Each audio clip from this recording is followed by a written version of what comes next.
going to be talking about Bucky, and he's going to tell us about a part of his history with Buckminster Fuller involving Bucky's home. That'll be the first question. Would you tell us about the home, where it was, and how you have come to be engaged with this, living in one of Bucky's houses? Well, I'm from West Frankfort, Illinois, which is a coal mining town, which is 25 miles from Carbondale. And Buckminster Fuller was a professor there at Carbondale, Southern Illinois University.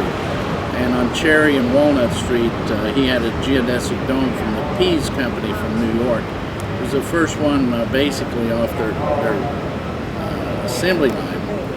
And he built that in 1960. Ira Parrish built it, who was a construction person, who later built an office there, which was the Ira Parrish building.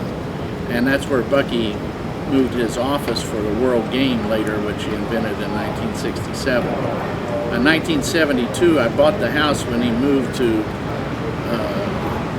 Philadelphia, to the City Science Center, he and Ann. And I used to travel. I became obsessed with Buckminster Fuller around 1966, 7, trying to find the smartest people on earth.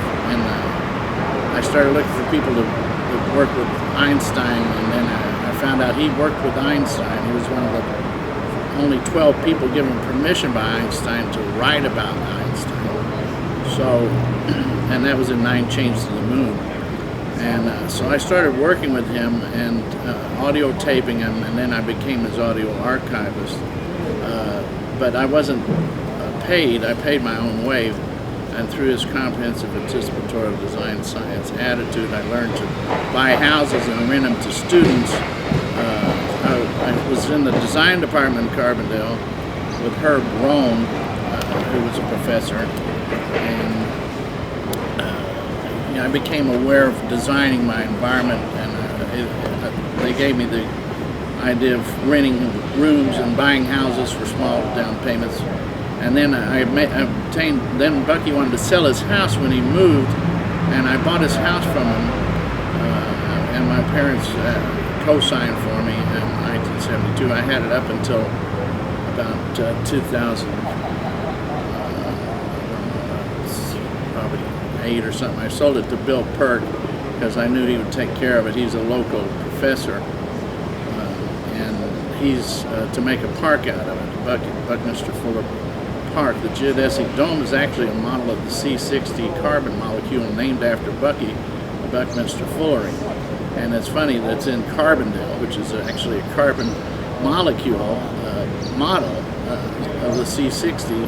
So he actually, by accident, Bucky built a house that's a model of what he was named after later, the same molecule, which is the most prominent molecule known in the universe, which is the Buckminster Fuller. So when he moved to Philadelphia, I bought his house, and then I lived in it for 2 or 3 years, and then I went around the world myself. I met with him. I was supposed to meet with him in India, and then there was a war. He talked to the whole country and was with Mrs. Gandhi the day she talked to the country of the war, Pakistan-India War in 1972. And he was with her when she talked to the quarter of the planet, basically, India is in that war. And later I met him in England, and then I was making recordings of the lectures in England. And but I went to hundreds of universities making tapes of him, and they're all in the archives in Stanford. And I did that to help humanity in the future have at least some record. I thought it was extremely important for a record to be left to Buckminster Fuller.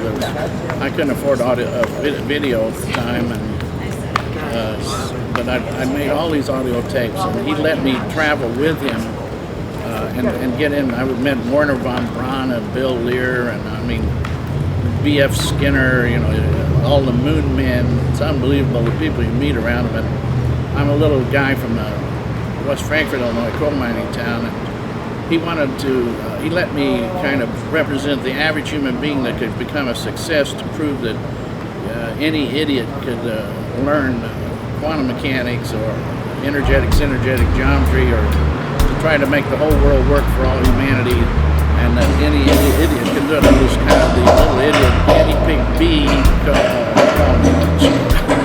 considered guinea pig A, and